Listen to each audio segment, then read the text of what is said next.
ननद आई भाभी के मायके। पूर्वी शर्मा जी की इकलौती और बहुत ही लाडली बेटी थी। अब आपके मन में कहीं ये बात तो नहीं आ रही ना कि इकलौती है तो पक्का माँ बाप ने उसे बहुत लाड प्यार देकर बिगाड़ रखा होगा।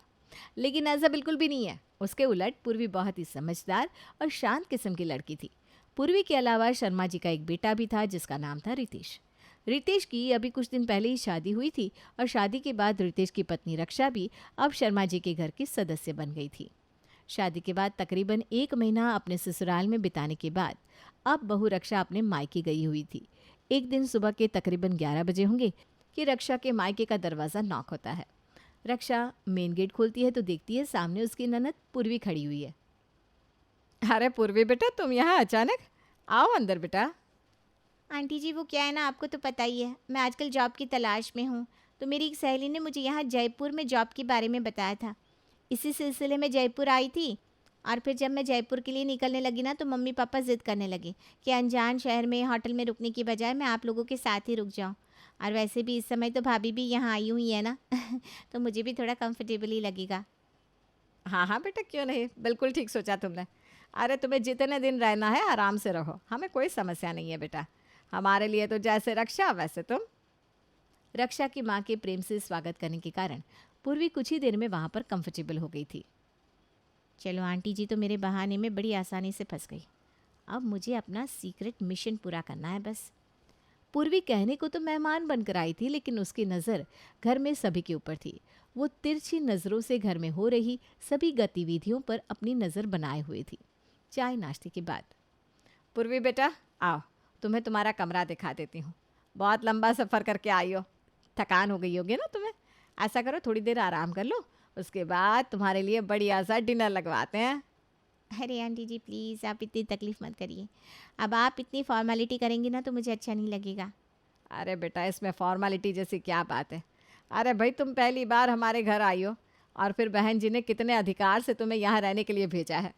हम तुम्हारी खातिरदारी में कोई कसर थोड़ी ना छोड़ेंगे। और भाई बिटिया के ससुराल वालों की खातिरदारी करने का कोई रोज़ रोज़ मौका थोड़ी ना मिलता है। अरे आंटी जी आप ना मुझे शर्मिंदा कर रही हैं। अच्छा ठीक है, अब अगर आप इतना इंसिस्ट कर रही हैं तो ठीक है, बनवा लीजिए कुछ स्पेशल सा।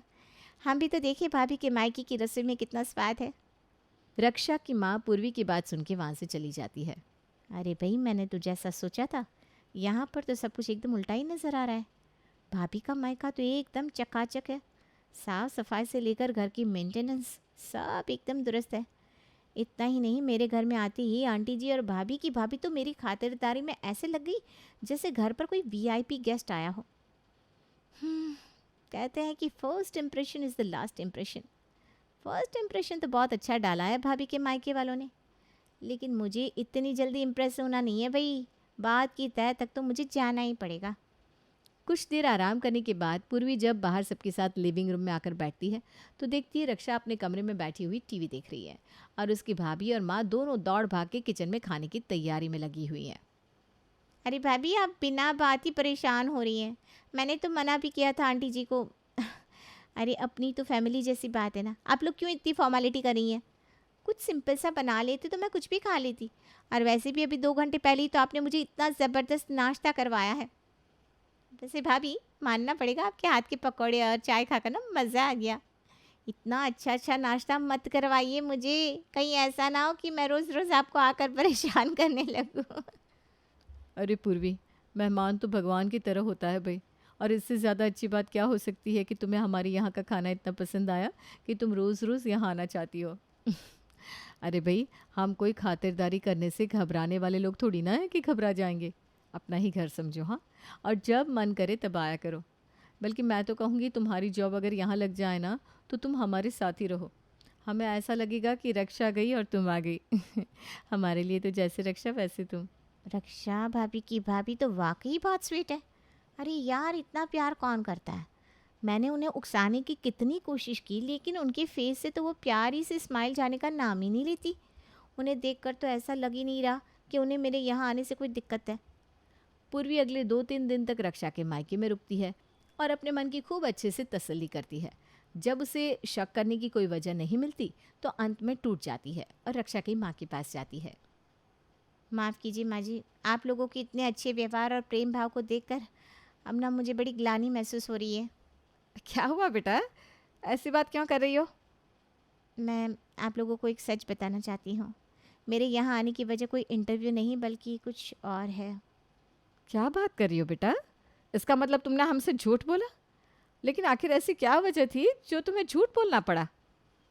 वजह जानने के लिए आपको शुरू से सारी बातें समझानी होगी। 1 महीने पहले।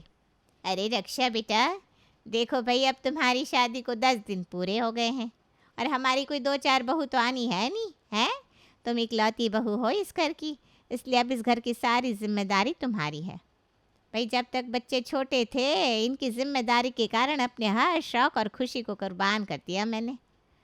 पर भैया अब तो घर की जिम्मेदारी तुम संभालो और अब जो कुछ दिन बचे हैं ना हमारे, उसमें हम अपनी ज़िंदगी खुलकर जीना चाहते हैं। समझ रही हो ना बहू? माँ जी, लेकिन मैं अकेले इतने बड़े घर की जिम्मेदारी कैसे संभाल पाऊंगी? अरे बेटा बिल्कुल वैसे ही संभाल पाओगी जितने इतने सालों से हम संभाल रहे थे। और अभी तुम्हारी नई शादी है, जब नई शादी होती है ना तो ऐसा लगता है कि भाई हमसे नहीं हो पाएगा, लेकिन ऐसा कुछ नहीं होता। और अपने ससुराल की जिम्मेदारी तो हर लड़की अच्छे से उठा ही लेती है। वैसे भी बेटा घबराने की क्या बात है, मैं तो हूँ ही यहाँ पर तुम्हारी मदद के लिए। और फिर पूर्वी भी तो है, उसे अपनी छोटी बहन ही समझो। रक्षा की सास ने तो अपनी तरफ से नई बहू रक्षा के साथ अच्छा ही व्यवहार रखा था, लेकिन सास की बात सुनने के बाद रक्षा का चेहरा कुछ और ही कह रहा था। रक्षा को अपनी सास की बात कुछ खास पसंद नहीं आई थी। जब से सास ने जिम्मेदारी उठाने की बात की थी, उसके चेहरे की तो हवाइयाँ उड़ गई थी। शाम को अपने कमरे में, देख रहे हो तुम्हारी मम्मी से ना 10 दिन की आज़ादी भी बर्दाश्त नहीं हुई मेरी। शादी को दिन ही कितने हुए हैं और तुम्हारी मम्मी चाहती है कि अभी से मैं घर गृहस्थी की जिम्मेदारी में फंस जाऊँ। तुम ये बताओ, अगर अभी से मैं जिम्मेदारियों में बन जाऊंगी तो हम अपनी लाइफ कब एंजॉय करेंगे? अरे बाबा, तुम तो ऐसे बात कर रही हो जैसे मम्मी ने तुम्हें घर में कैद करके रखने की बात की हो। क्या भाई, घर की जिम्मेदारियों के साथ साथ लाइफ को एंजॉय नहीं किया जा सकता क्या? अब तुम्हारी बात के हिसाब से तो मुझे ऐसा लग रहा है कि मुझे भी शादी के बाद नौकरी छोड़कर घर में बैठ जाना चाहिए, ताकि मैं भी अपनी लाइफ को एंजॉय कर सकूं। लेकिन ऐसा नहीं होता है ना, काम तो हर इंसान को करना ही पड़ता है। अगर मेरी जिम्मेदारी घर से बाहर जाकर ऑफिस में काम करने की है, तो तुम्हारी जिम्मेदारी है घर संभालना और परिवार में सबकी देखभाल करना। तो फिर तुम अपनी ड्यूटी से पीछे क्यों हट रही हो? मैंने उम्मीद करी थी कि तुम मेरी प्रॉब्लम समझोगे, लेकिन तुम तो मुझे महानता का पाठ पढ़ाने बैठ गए। समझ में आ गया मुझे कि तुम अपनी मम्मी के मामाज बॉय हो। बीवी के सुख दुख से तुम्हें कोई फ़र्क नहीं पड़ता। ऐसी बात नहीं है रक्षा, मेरी बातों को गलत तरीके से मत देखो। ऐसा कुछ भी नहीं है। हमारे घर में कोई हिटलर राज नहीं है कि मम्मी तुमसे यहाँ पर मजदूरी करवाएंगी। बस तुमसे इतनी उम्मीद करी है कि तुम घर और घर की जिम्मेदारियों को मन से अपना लो, और तुम एक बार शुरुआत करके तो देखो। कुछ दिक्कत आएगी तो मुझे कहना। ये लो, ये बार तो खाली ही रह गया। रितेश पर मेरी बातों का कोई असर ही नहीं पड़ा। ठीक है, अगर रितेश और इसकी फैमिली को मेरी कही हुई बातें समझ में नहीं आ रही, तो मुझे भी बातें समझ में नहीं आएंगी। मेरा तो विजन एकदम क्लियर है। मुझे अभी से 3 टाइम का खाना बनाने और झाड़ू पोछा लगाने में कोई इंटरेस्ट नहीं है। मैं अपनी ज़िंदगी खुलकर जीना चाहती हूँ, और मैं वही करने वाली हूँ। जो कहता है कहता रहे, मेरी बला से। अगले दिन सुबह, बेटा 9 बज गए हैं। देखो हमें पसंद नहीं कि हम सवेरे सवेरे बहू बेटे का दरवाज़ा खटखटाए, लेकिन अब खुद ही देखो ना, बहू का ऐसे 9 बजे तक सोना अच्छा तो नहीं लगता। और रितेश वो भी अभी तक सोकर नहीं उठा, उसे ऑफिस नहीं जाना है क्या? सास के इतना कहते ही पीछे से रितेश तैयार होकर माँ के पास आता है। अरे मम्मी, किसने कहा आपसे कि मैं अभी तक सोकर नहीं उठा हूँ? मैं तो कब का उठ गया और ऑफिस के लिए रेडी भी हो गया हूँ। बस अब तो आप मुझे चाय नाश्ता करा दो ताकि मैं टाइम से ऑफिस के लिए निकल सकूँ। हाँ बेटा, चलो चाय नाश्ता कर लो। हमने तो उम्मीद करी थी कि हमने बहू को जिम्मेदारी सौंपी है तो कम से कम सुबह उठकर 1 कप चाय तो वो आज पिला ही देगी। लेकिन यहाँ देखो, रक्षा तो 9 बजे भी सोई पड़ी है। सास के जाने के बाद, रक्षा, तुम 1 कप चाय बनाकर तो नहीं पिला पाई? कम से कम उठकर माँ की बनाई हुई चाय तो पी ही सकती हो ना? या कहो तो उसके लिए भी घर में किसी को बोल दूँ कि तुम्हें कमरे में आकर चाय दे जाए। हाँ प्लीज़, ऐसा करना, पूर्वी को बोलना मेरी चाय यहाँ रूम में दे जाए। अभी मुझे आने में थोड़ा समय लगेगा। इतना कहकर रक्षा एक बार फिर से बिस्तर में मुंह घुसा लेती है। हद है बेशर्मी की। कल इस लड़की को इतना कुछ समझाया मैंने, लेकिन इसकी समझ में कुछ नहीं आया। ये 9 बजे तक यूं ही बिस्तर पर सो रही है। अब मैं अगर कुछ भी कहूँगा तो सुबह सुबह बिना बात बहस हो जाएगी और पूरा दिन खराब हो जाएगा मेरा। अभी तो ऑफिस के लिए निकलता हूँ, इससे बाद में बात करूँगा। आधे घंटे बाद रक्षा नहाकर बाहर हॉल में आती है। अरे पूर्वी, तुम्हारे भैया तुम्हें मेरे लिए चाय देने को बोल गए होंगे ना, तुम चाय लेकर आई नहीं? नहीं भाभी, वो मैं किचन में नाश्ता बना रही थी ना, तो मुझे आपके लिए चाय लाने का समय नहीं मिला। अच्छा, नाश्ता बना दिया क्या तुमने? क्या बनाया है? मसाला ओट्स। हाँ, मुझे ज़्यादा पसंद तो नहीं है। अब ठीक है, तुमने बना दिए तो लाओ, मैं भी नाश्ता कर ही लेती हूँ। ऐसा करो, 1 कप चाय भी बना दो प्लीज़। देखो रक्षा, आज तो पूर्वी की कॉलेज की छुट्टी थी, इसलिए सुबह उठकर उसने सबके लिए चाय नाश्ता बना दिया और मैंने रितेश के टिफ़िन की तैयारी कर दी। लेकिन बेटा, कल से इन सब कामों की जिम्मेदारी तुम्हारी है। और वैसे भी पूर्वी तो अभी बच्ची है, उसकी तो पढ़ाई भी पूरी नहीं हुई। लेकिन तुम तो अब शादीशुदा हो ना, तुम्हें थोड़ी जिम्मेदारी तो समझनी चाहिए। रक्षा की सास और ननद पूर्वी बार बार उसे समझाने की कोशिश कर रहे थे कि अब वो घर की जिम्मेदारियां संभालने की कोशिश करे और घर के कामों में हाथ बटाए। लेकिन रक्षा के कानों पर तो जैसे जूं नहीं रेंग रही थी। काम के समय वो भागकर अपने कमरे में चली जाती और काम खत्म होने के बाद ही कमरे से बाहर आती। इतना ही नहीं, कई बार तो बेशर्मी में पूर्वी और उसकी माँ काम के लिए उसे बुलाने उसके कमरे तक पहुंच जाते, लेकिन तब भी वो कमरे से बाहर नहीं आती। वो किसी भी हाल में किसी भी काम में हाथ बटाने को तैयार नहीं होती थी।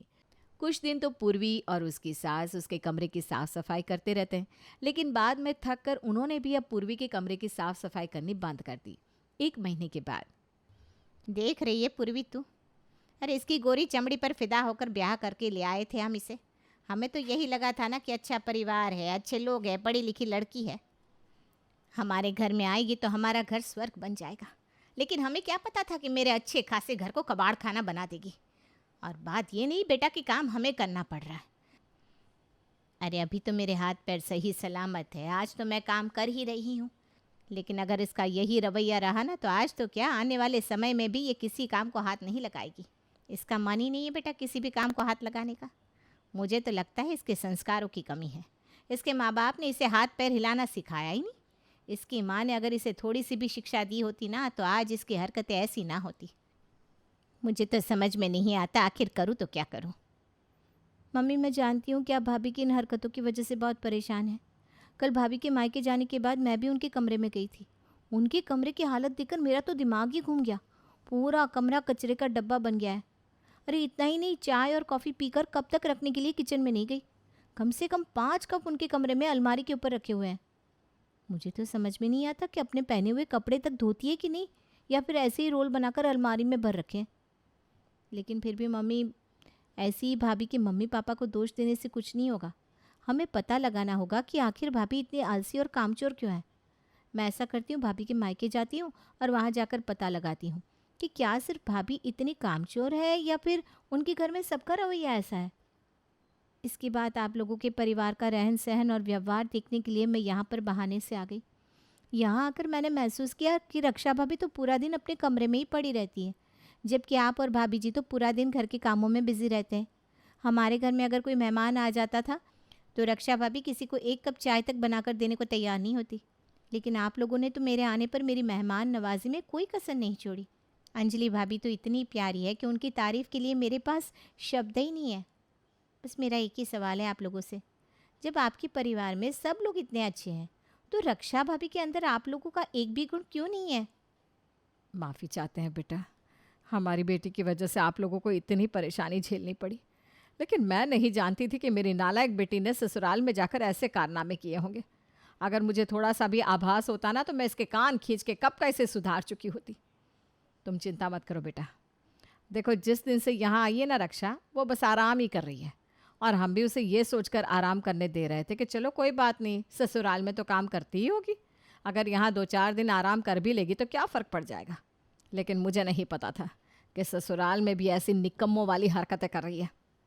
मेरी तरफ से समधन जी को एक मैसेज दे देना बेटा।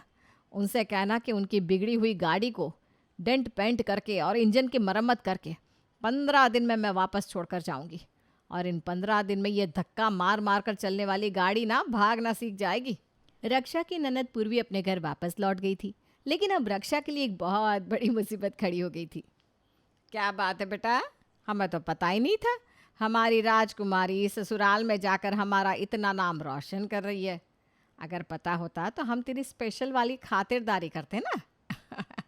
चल कोई बात नहीं, देर आए दुरुस्त आए। अब पता चल गया ना, अब हम तेरी खातिरदारी में कोई कमी नहीं छोड़ेंगे। बहू ज़रा इधर तो आना। जी माँ जी। देख बेटा, 15 दिन का टाइम है तेरे पास। 15 दिन के अंदर इस रक्षा को ठोक बजाकर बिल्कुल फर्राटे से चलने वाली गाड़ी बना दे। पूरी जिम्मेदारी तेरी है। सुबह से लेकर रात तक घर का सारा काम A to Z रक्षा ही करेगी। खबरदार, जो तूने एक भी काम में हाथ लगाया, इसके कामों पर नज़र रखने की जिम्मेदारी तेरी। ये थोड़ी सी भी ढीली पड़े तो तू आकर मुझे बताएगी। ठीक है माँ जी। अगले 15 दिन तक रक्षा की माँ और भाभी ने मिलकर उससे इतना काम कराया था कि अब तो सोते हुए भी उसे घर के काम ही नजर आते थे। मायके के काम से घबराकर 15वें दिन रक्षा ससुराल जाने की इच्छा जता देती है और अब ससुराल में काम चोरी न करने की कसम खा लेती है।